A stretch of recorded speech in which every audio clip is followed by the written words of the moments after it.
नमस्कार। BSc part third year के सभी विद्यार्थियों का फिजिकल केमिस्ट्री की ई क्लास में स्वागत है। आज का टॉपिक है de Broglie hypothesis. De Broglie के अनुसार जो प्रकाश या कोई भी विकिरण है, विद्युत चुंबकीय विकिरण, उसकी डबल नेचर की व्याख्या की गई थी।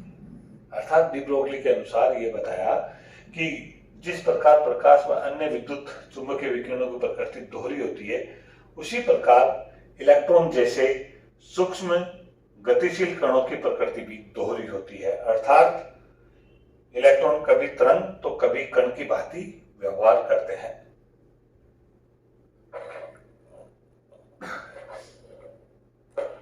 कण तथा तरंगीय गुण एक दूसरे के पूरक होते हैं। एक दूसरे के पूरक हैं ये। समय के किसी भी बिंदु पर कोई कण कणीय तथा तरंगीय गुणों को एक साथ नहीं दर्शाता। या तो वो कणीय प्रकृति दर्शाएगा या तरंगीय प्रकृति ही दर्शाएगा। इलेक्ट्रॉन जैसे सूक्ष्म गतिशील कणों की प्रकृति दोहरी होती है। वे कभी कण तो कभी तरंग की भांति व्यवहार करते हैं, लेकिन ये पक्का बताया इसने कि दोनों एक साथ कण व तरंग की व्यवहार नहीं दर्शाते। या तो कणीय व्यवहार दर्शाएगा या तरंगीय व्यवहार दर्शाएगा। कणीय गुण में देखें तो संवेग को कण के अनुसार mv के रूप में दर्शाया और ऊर्जा को E के रूप में कैलकुलेट किया या दर्शाया। अगर तरंगीय गुण है तो वहां यहां हम संवेग ज्ञात न करके तरंग दैर्ध्य ज्ञात करते हैं लैम्डा, और ऊर्जा ज्ञात न करके आवर्ती ज्ञात करते हैं न्यू। प्लॉन्क समीकरण हमें मालूम है E बराबर h न्यू, और आइंस्टीन समीकरण हमें मालूम है E बराबर mc स्क्वायर। अर्थात दोनों ही क्या है? ऊर्जा है। दोनों ही क्या है? ऊर्जा है। इसलिए दोनों हो ऊर्जा है तो दोनों एक दूसरे के तुल्य होनी चाहिए किसी भी कण के लिए। अर्थात h न्यू बराबर mc स्क्वायर, या ये c एक इधर ले आए तो h nu c equal to mc, और न्यू बराबर हमें मालूम है c अपॉन लैम्डा। तो इस न्यू का मान रखा हमने तो हमें प्राप्त हुआ ये कैलकुलेशन क्या? h अपॉन लैम्डा, c से c cancel, h upon lambda equal to mc, या लैम्डा बराबर क्या हो जाएगा? h upon mc। प्रकाश के कण के लिए mc का मान वही होता है जो किसी साधारण कण के लिए mv का मान होता है, और mv हमें मालूम क्या है? संवेग p बराबर mv। तो पहले mc की जगह हम क्या लिख रहे हैं यहाँ? mv, लैम्डा बराबर h अपॉन mv। उसके बाद mv क्या है? संवेग है, तो संवेग p, अर्थात लैम्डा बराबर h अपॉन p। यही डी ब्रोगली समीकरण है। और इस डी ब्रोगली इक्वेशन के अनुसार हम देखें तो lambda proportional to 1 upon p, अर्थात गति करते हुए किसी कण का संवेग उसकी तरंग दैर्ध्य के व्युत्क्रमानुपाती होता है, जहां h एक प्लांक स्थिरांक है या इसका व्युत्क्रम का स्थिरांक है। गति करते हुए कणों के साथ संलग्न द्रव तरंगे की तरंग दैर्ध्य को डी ब्रोगली तरंग दैर्ध्य कहते हैं। फिर सुन लो, गति करते हुए किसी भी कण के साथ संलग्न अन्य द्रव तरंगों की तरंग दैर्ध्य को डी ब्रोगली तरंग दैर्ध्य कहते हैं। यह समीकरण सभी कणों पर लागू हो सकता है जो इलेक्ट्रॉन के समान सूक्ष्म कण हो। बड़े कणों के लिए इसलिए प्रकार प्रभावी नहीं है क्योंकि बड़े कणों की तरंग दैर्ध्य अत्यंत कम होने के कारण उन पे यह समीकरण 5 लागू नहीं होती। डी ब्रोगली का महत्व है। डी ब्रोगली के अनुसार इसने बोर का जो अभिग्रहित था क्या कि इलेक्ट्रॉन का कोणीय संवेग h अपॉन m 2 पाई, h अपॉन 2 पाई का गुणज होता है। इसका बोर मॉडल का अपन ने कल पढ़ा था। इलेक्ट्रॉन का कोणीय संवेग h अपॉन 2 पाई का गुणज होता है या पूर्ण गुणज होता है। इसका स्पष्टीकरण डी ब्रोगली के अनुसार ही दिया गया। डी ब्रोगली के अनुसार ये जो व्यव है वो इन फेज है, और ये जो व्यव है वो आउट ऑफ फेज है। एक इलेक्ट्रॉन किसी वर्तीय पथ पर, ये वर्ताकार पथ पर घूम रहा है, तो उसके साथ संबंध तरंग उसी अवस्था में निरंतर रह सकती है। ये निरंतर व्यव इन फेज जब उस वर्त की परिधि का मान उस तरंग दैर्ध्य लैम्डा का कोई पूर्ण गुणज हो, अर्थात वर्ग की परिधि क्या है 2πr बराबर पूर्ण गुणज किसके होना चाहिए लैम्डा के अर्थात n लैम्डा, जहां n बराबर 1 2, या लैम्डा का मान डी ब्रोगली समीकरण के अनुसार क्या होता है h अपॉन mv अर्थात 2πr बराबर n h अपॉन mv, या 2π को इधर ले और mv को इधर ले तो क्या हो जाएगा mvr बराबर nh अपॉन 2π, जो कि बोर का अभिघृत है। तो इस बोर के अभिघृत की व्याख्या डी ब्रोगली के अनुसार ही की गई, क्योंकि एक कोणीय संवेग किसका गुणज है पूर्ण गुणज h अपॉन 2π का। तो ये बोर जो डी ब्रोगली समीकरण है वो बोर अभिघृत की व्याख्या करती है। नेक्स्ट टॉपिक है अपना हाइजेनबर्ग का अनिश्चितता सिद्धांत, हाइजेनबर्ग्स अनसर्टेनिटी प्रिंसिपल। इसके अनुसार देखें तो किसी क्षण किसी सूक्ष्म कण की स्थिति व संवेग दोनों के मान को एकदम सही सही ज्ञात करना संभव नहीं है। अर्थात इसका गणितीय रूप लें तो delta x into delta p greater than और इक्वल h अपॉन 4π। ये क्या है स्थिति और ये संवेग, स्थिति में परिवर्तन और संवेग में परिवर्तन, दोनों का मान एक साथ सही सही ज्ञात करना संभव नहीं है। यहाँ डेल्टा p बराबर क्या हो सकता है m डेल्टा v संवेग, तो delta x into delta p equal to h upon 4π m, जो p के कारण आया m इधर।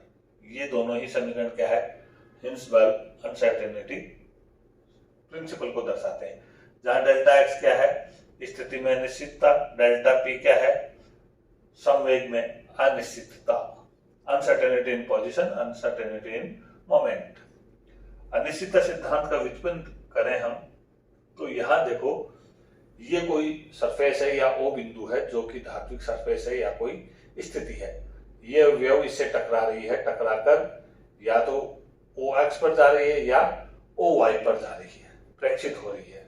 जब बिंदु O पर माना एक इलेक्ट्रॉन की स्थिति O है को एक ऐसे एक्सरे सूक्ष्मदर्शी द्वारा देखते हैं, प्रेक्षित किया जाता है, जिसकी घूर्णन शक्ति डेल्टा x बराबर क्या है डेल्टा x बराबर lambda dash upon 2 sine alpha, जहां अल्फा क्या है ये कोण है, फोटोन की तरंगदैर्घ्य लैम्डा है, लैम्डा फोटोन की तरंगदैर्घ्य है।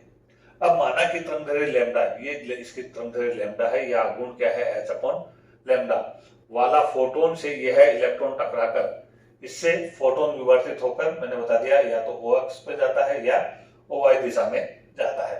यदि OX पर विवर्तित होता है तो आघूर्ण क्या हो जाएगा h, इसका आघूर्ण h upon lambda plus h upon lambda dash sine alpha, और यदि इस पे विवर्तित हो रहा है तो उसका आघूर्ण क्या हो जाएगा lambda h upon lambda minus h upon lambda dash sine alpha. समीकरण 1 2 3। समीकरण 1 किसको दर्शा रहा है फिर देख लो, ये सूक्ष्मदर्शी की घूर्णन शक्ति को दर्शा रहा है। समीकरण 2 किसको दर्शा रहा है, यदि ये फोटोन OX दिशा में विवर्तित हो रहा है तो उसका आघूर्ण विवर्तित विकिरण का आघूर्ण को दर्शा रहा है। समीकरण 3 किसको दर्शा रहा है, यदि यही विकिरण OY दिशा में विवर्तित हो तो इस विवर्तित विकिरण का आघूर्ण दर्शा रहा है। अब हम देखें कि आघूर्ण की निश्चितता क्या होगी, डेल्टा P OX दिशा में विवर्तित हुई उसका आघूर्ण परिवर्तन माइनस OY दिशा में विवर्तित हुई उसका आघूर्ण परिवर्तन, ये दोनों मान रखें तो समीकरण 4 प्राप्त होता है डेल्टा P बराबर 2h upon lambda dash sine alpha. तो डेल्टा P की वैल्यू अपन कैलकुलेट कर चुके हैं। अब हमें मालूम है हाइजेनबर्ग अनिश्चितता सिद्धांत क्या होता है, delta x into delta P बराबर इन दोनों की वैल्यू रखी समीकरण 1 और समीकरण 4 से, तो ये तो 2h upon lambda dash sine alpha into lambda dash upon 2 sine alpha, ये 2 साइन अल्फा। तो दोनों को सॉल्यूशन किया तो क्या प्राप्त हुआ हमें, delta x into delta P equal to h, समीकरण नंबर 5। तो हम देखें किसी भी वास्तविक आंकलन में कम से कम संभावित मान h से तो त्रुटि कुछ अधिक ही होती है वास्तविक स्थिति में, अर्थात ये त्रुटि इक्वल ना होकर या तो ग्रेटर देन या इक्वल होगी। और यही क्या है, अनिश्चितता सिद्धांत है। यथार्थ में केवल ऐसे कण के लिए जो संहति में इलेक्ट्रॉन अथवा व्यक्तिगत परमाणु की कोटि के हों तो क्या हो जाएगा, ये समीकरण प्राप्त होगा h/4π। और यही क्या है, हमारा हाइजेनबर्ग का अनिश्चितता सिद्धांत है।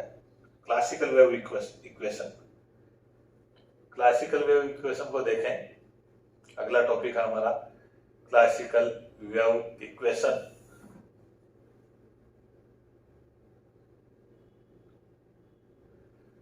या sinusoidal wave equation. Classical wave equation में देखें तो हमने सबसे पहले देखते हैं कि इलेक्ट्रॉन किसकी भांति व्यवहार कर रहा है, तरंग की भांति भी व्यवहार करता है कण के साथ साथ।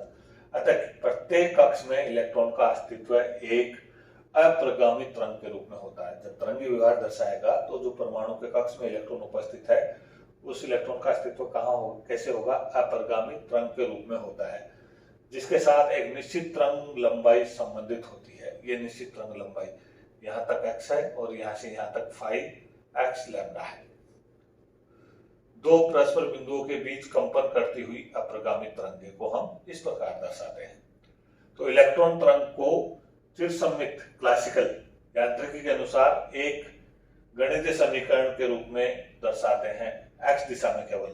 ये गणितीय समीकरण है, क्या है, del square phi upon del x square equal to 1/v square, फिर alpha square phi del square phi upon del T square, जहां v क्या है, तरंग का वेग है, फाई क्या है, आयाम, जो कि x और t चरों पर निर्भर रहता है। समीकरण एक विमीय तरंग समीकरण है। समीकरण एक क्या है, एक विमीय तरंग समीकरण है। यह द्वितीय कोटि का अवकलित समीकरण है।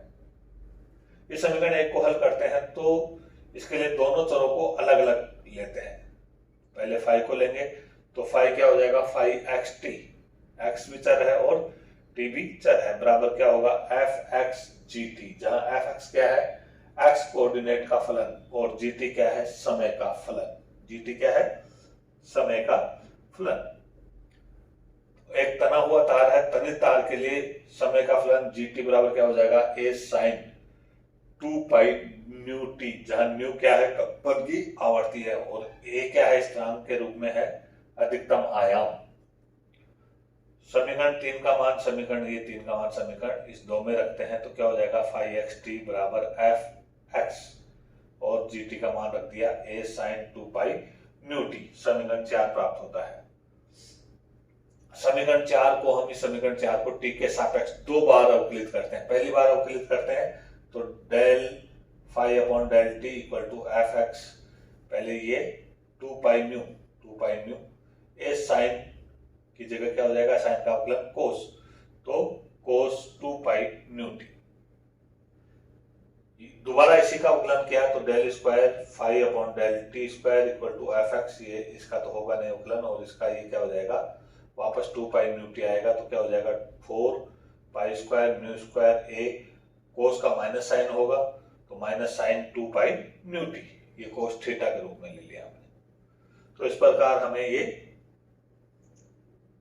समीकरण प्राप्त होता है, क्या, माइनस, ये माइनस इधर आ जाएगा, minus F X A sine 2 nu T into 4 square nu square.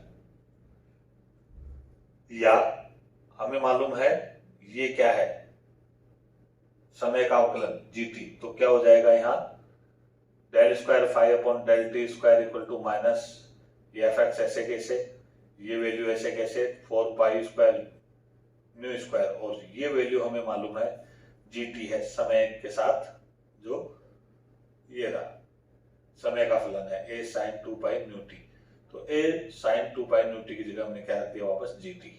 अब समीकरण 2 को x के सापेक्ष दो बार अवकलित करते हैं। समीकरण 2 ये रहा जो हमारा फलन था, तो इसको दो बार अवकलित किया तो del square five upon del X square equal to del square F X G T upon del X square, या ये जी टी बाहर आ गया तो क्या हो जाएगा del square F X upon del X square. अब समीकरण 5, 6 का मान समीकरण 1 में रखते हैं। समीकरण 1 ये रहा समीकरण 1, तो समीकरण 1 के सापेक्ष मिलाते हैं तो ये क्या हो जाएगा, जी टी एफ एक्स अब डेल एक्स स्क्वायर।